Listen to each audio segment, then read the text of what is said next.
Dr. Jeanne Schul, and I'm going to be discussing the similarities and differences of Sigmund Freud's approach to dream and that of Carl Jung.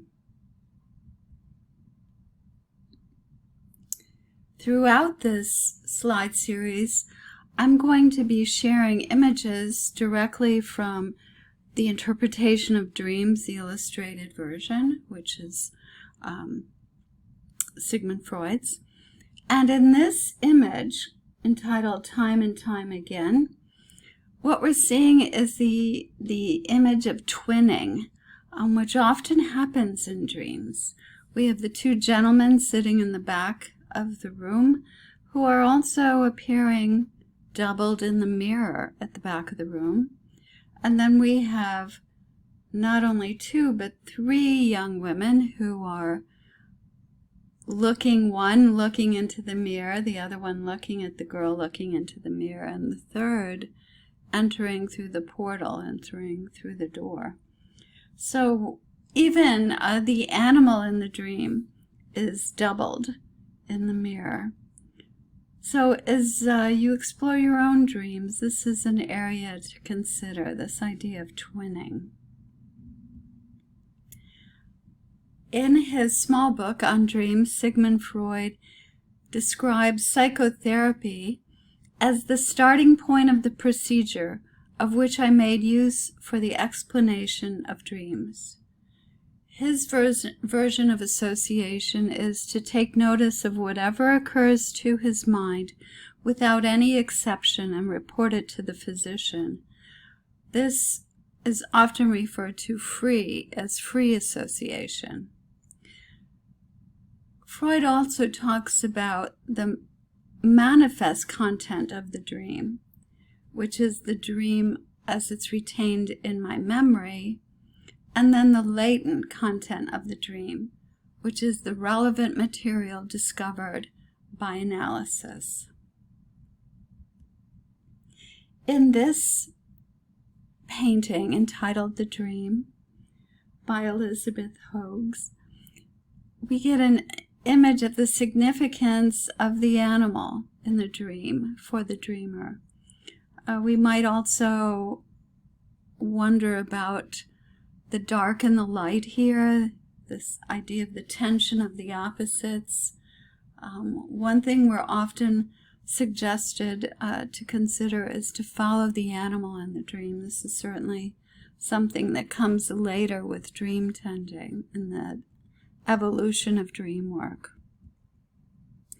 Freud asserts dreams can be divided into three categories in respect of the relationship between their latent and manifest content. 1, those dreams which make sense and are at the same time intelligible.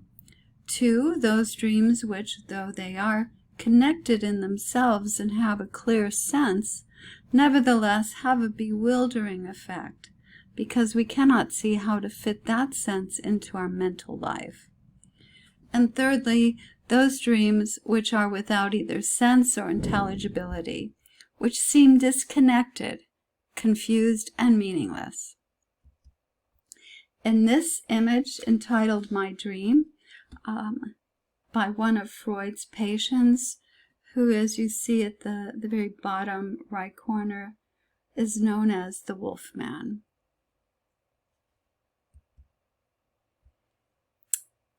According to Freud, dreams fall into three classes according to their attitude to wish fulfillment. Those which represent an unrepressed wish, undisguised. These are the dreams of an infantile type, which become ever rarer in adults. Secondly, there are the dreams which express a repressed wish disguisedly. These, no doubt, form the overwhelming majority of all of our dreams and require analysis before they can be understood. And then, in the third place, there are the dreams which represent a repressed wish, but do so with insufficient or no disguise. These last dreams are invariably accompanied by anxiety, which interrupts them. In this image entitled Bottom Asleep, by Hubert Herkomer, we have an impression of what the dream is unfolding up in the left corner in that lovely white imagery. Freud developed the idea of dream condensation.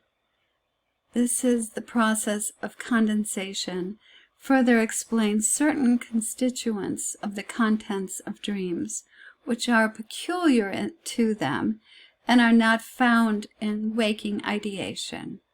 What I have in mind are collective and composite figures and the strange composite structures, which are creations not unlike the composite animals invented by the folk imagination of the Orient. In dreams, fresh composite forms are being perpetually constructed in an inexhaustible variety. So these are the dreams where maybe two animals are combined, or perhaps a person has morphed halfway into an animal that may or may not be recognizable to the dreamer. So those would be examples of dream condensation. Freud explained the composite structures which occur in dreams in such immense numbers are put together in an equal variety of ways, and the same rules apply to their resolution. Their strangeness disappears completely when once we have made up our minds not to class them with the objects of our waking perception, but to remember that they are products of dream condensation and are emphasizing in an effectively abbreviated form some common characteristic of the objects which they are thus combining. The dissection of these composite structures by means of analysis is often the shortest way to finding the meaning of the dream. And in this image entitled Dream Shadow, perhaps you can begin to make out that this woman is seeing an image darkly directly across from her, as well as some vivid colors in between. Freud insists that dreams are often overdetermined. By this he means a good proportion of what we have learned about condensation in dreams may be summarized in this formula. Each element in the content of a dream is overdetermined by material in the dream thoughts. It is not derived from a single element in the dream thoughts, but may be traced back to a whole number. In this image of the Madonna by Munch, the small figure at the bottom left corner of the image offers perhaps a shadow interpretation of this lady surrounded in red with these perhaps sperm-like or tadpole-like beings that are surrounding her. Freud's perception of erotic dream wishes. A great many other dreams, however, which show no sign of being erotic in their manifest content, are revealed by the work of interpretation and analysis as sexual wish fulfillments. Of course, this was Freud's stance on all dreams. Some of his interpretations included images of a king and queen are the parents. Rooms are women, as in available to be filled. Entrances and exits are openings of the body. Looking for masculine imagery, phallic imagery usually is sharp weapons, according to Freud, long and stiff objects, tree trunks and sticks. The list goes on. The uterus is seen by Freud in cupboards, boxes, carriages, ovens. And for Freud, sexual intercourse was evident by the appearance of staircases or going upstairs. So again, these are all his ways of finding the erotic in dreams. Jung, in his book Dreams, insisted that dreams have meaning, and that the dream is an autonomous and meaningful product of psychic activity. So from the beginning, he seems to be going in a varied direction. This image of the white horse is another painting by Gauguin, offering maybe imaginal realm imagery. Jung insists we should not overlook the fact that the very dreams which disturb sleep most, and these are not uncommon, have a dramatic structure which aims logically at creating a highly affective situation and builds it up so effectively that the affect unquestionably wake the dreamer.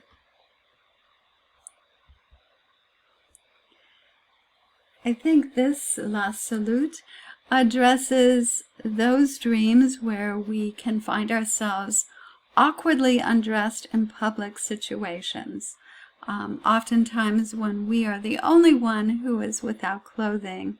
So the sense of exposure, vulnerability is coming through in this painting and dream image. Jung explains, dreams, I maintain, are compensatory to the conscious situation of the moment. They preserve sleep whenever possible, but they break through when their function demands it. That is, when the compensatory contents are so intense that they are able to counteract sleep. A compensatory content is especially intense when it has a vital significance for conscious orientation. So in other words, the dream wakes us up to help us see our one-sided perception. It's trying to help get us back into psychic balance. And this image by Frida, El Sueño, for me, I get a strong feeling of the pain, the extreme pain and surgeries that she experienced in her life, which I got a strong sense of when I visited her home in Mexico City. Jung talks to us about vivid dreams.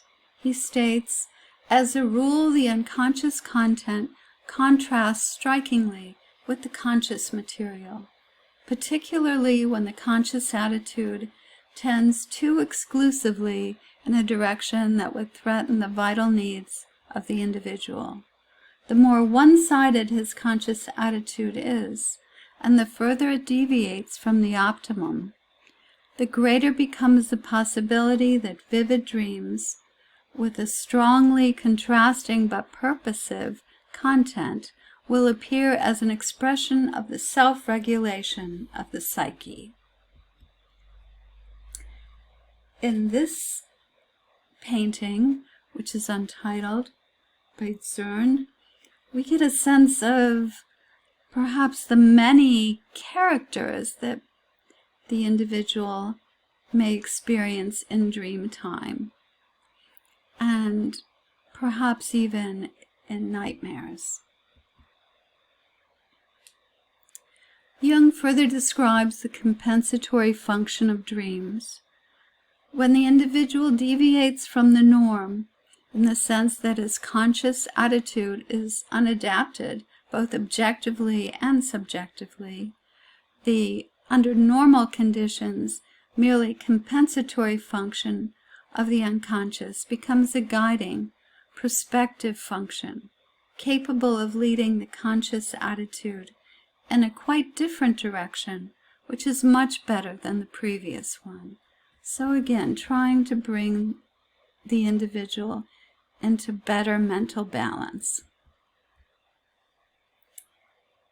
In this image, entitled The Enigma of My Desire by Salvador Dali, or My Mother, we get this sense that we sometimes experience in dreams of distortion of reality. Often then this indicates we're moving into the collective unconscious, into the archetypal realm. Jung on the relationship between the conscious situation of the dreamer and the compensatory function.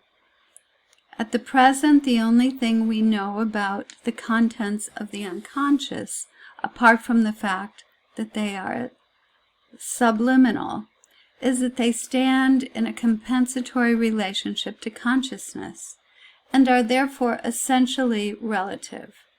It is for this reason that knowledge of the conscious situation is necessary if we want to understand dreams. So he is insisting now that it's important to know the context, what is going on in the dreamer's life, to begin to really grasp what the dream is communicating. Jung's explanation of projections goes, a person I perceive mainly through my projections is an amigo, alternatively, a carrier of images or symbols. All human relations swarm with these projections. Every normal person of our time who is not reflective beyond the average is bound to his environment by a whole system of projections. This image, entitled The Wives' Dream by Chrisman,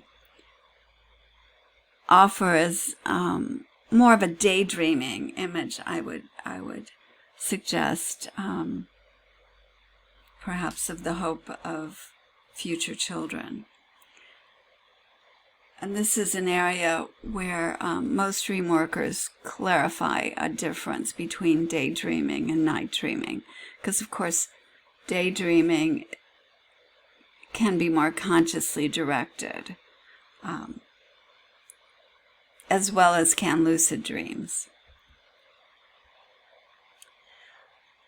Jung explains, the dream image has only an outward and very limited connection with the object. In reality, it is a complex of psychic factors that has fashioned itself, albeit under the influence of certain external stimuli, and therefore consists mainly of subjective factors that are peculiar to the subject and often have very little to do with the real object. We understand another person in the same way we understand or seek to understand ourselves.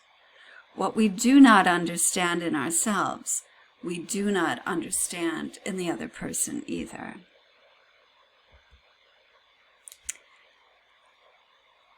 The whole dream work is essentially subjective, and a dream is a theater in which the dreamer is himself the scene, the player, the prompter, the producer, the author, the public, and the critic. This simple truth forms the basis of a conception of the dream's meaning, which I have called interpretation on the subjective level. Such an interpretation, as the term implies, conceives all the figures in the dream as personified features of the dreamer's own personality. So sometimes you will hear someone say, I don't know why that person showed up in my dream, I just can't stand him. And of course that's the rich place to start digging as it concerns shadow material. This image is entitled The Nightmare. and you may have seen it in many places. The imagery is quite profound. According to Jung, if a dream shows me what sort of mistake I'm making, it gives me an opportunity to correct my attitude, which is always an advantage. He clarifies projections. Something that strikes me about the object may very well be a real property of that object, but the more subjective and emotional this impression is, the more likely it is that the property will be a projection. Jung talks about a hook, and that is related to what about a person draws our projection. It frequently happens that the object offers a hook to the projection and even lures it out. This is generally the case when the object himself or herself is not conscious of the quality in question. In that way, it works directly upon the unconscious of the proficient.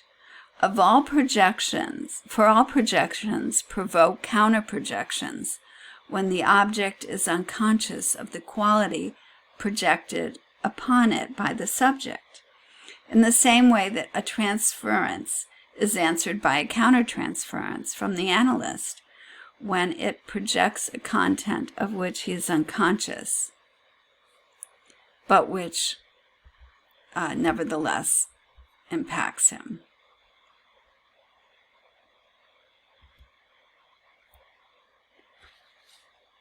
This painting by Salvador Dali is entitled Dream Caused by the Flight of a Bee Around a Pomegranate, a Second Before Awakening.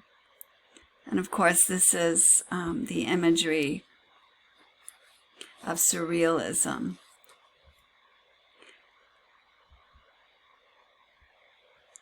Jung on big dreams. These, of course, are the archetypal dreams that enter into the realm of the collective unconscious.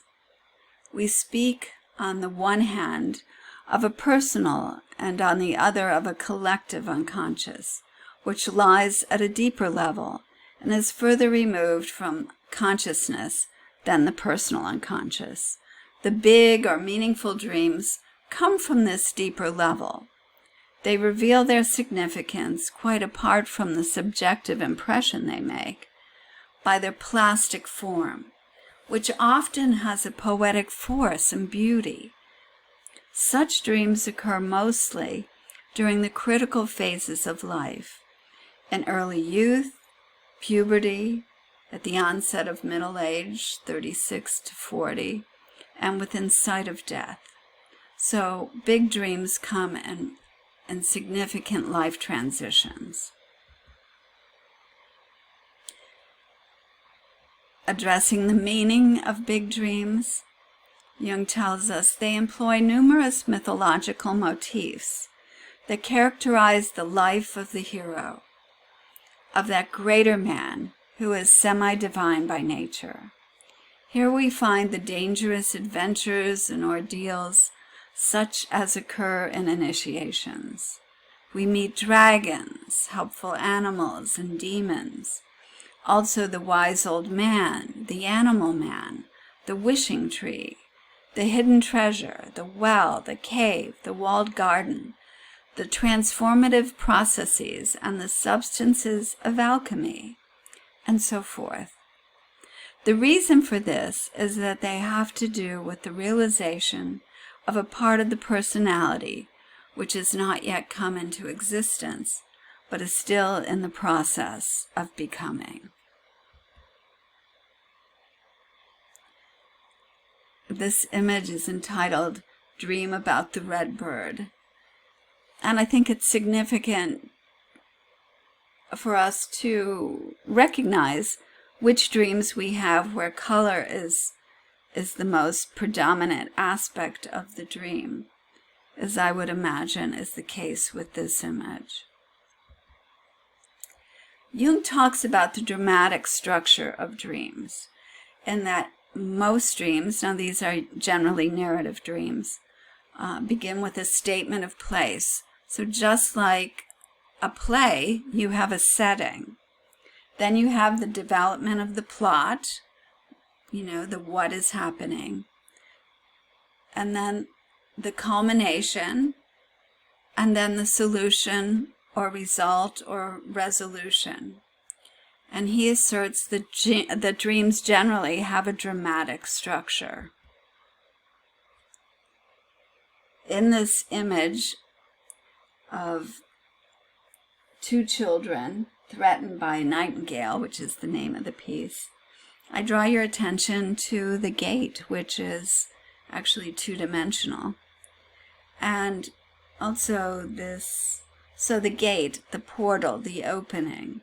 And also the house, often in dreams, is an image of the self. And here we have one of the people on the roof with a child, so up in his head potentially. According to Jung, the dream describes the inner situation of the dreamer. The dream comes in as the expression of an involuntary, unconscious psychic process beyond the control of the conscious mind. It shows the inner truth and reality of the patient as it really is, not as I conjecture it to be, and not as he would like it to be, but as it is. So the dream shows us our current psychological state of being. In this image, entitled Starker Traum by Paul Klee, we are invited to imagine this image of dreaming in the environment of the moon.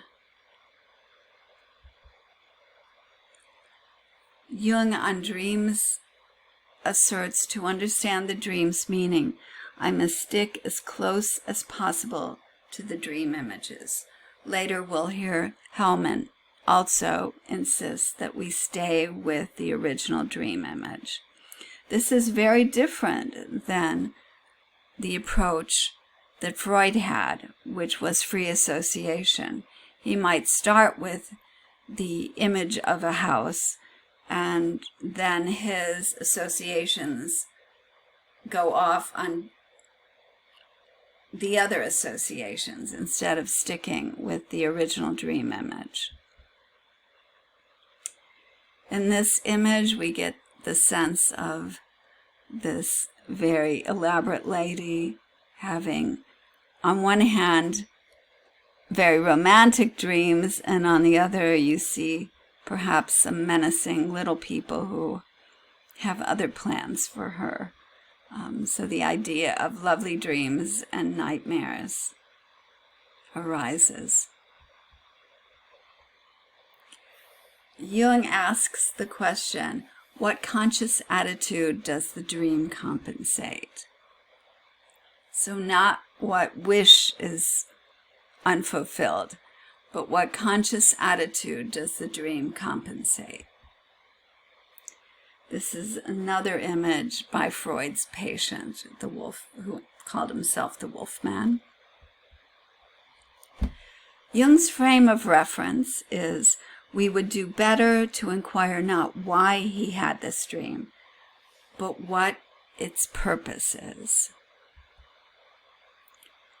And this image is entitled The Dream. It reminds me of the Hitchcock movie, The Birds. Jung insists, in the dream, the psyche speaks in images, which, to help you understand, that is why I have woven in so many images from the illustrated interpretation of dreams book, because these are images that we may come across in our own dreams or those that are shared with us. This also is entitled The Dream by Cunningham.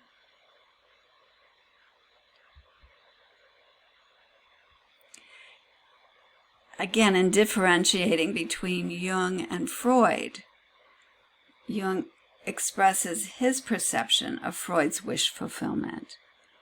As against Freud's view that the dream is essentially a wish fulfillment, I hold that the dream is a spontaneous self-portrayal in symbolic form of the actual situation in the unconscious.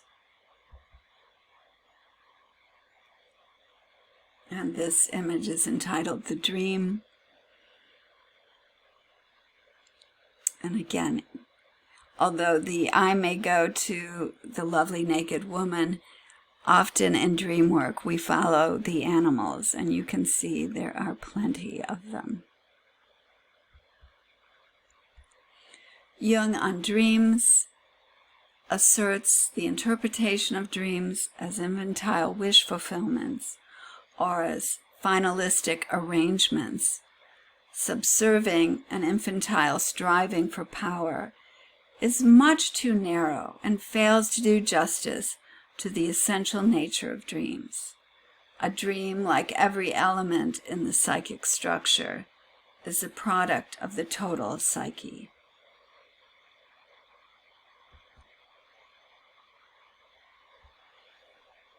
This image, the persistence of time. The persistence of memory, is by Salvador Dali. And I was delighted to see this image in the museum in Florida. These are the references, both of Freud and Jung, and all of the images were shared through the Interpretation of Dreams, the illustrated edition. Thank you for joining me.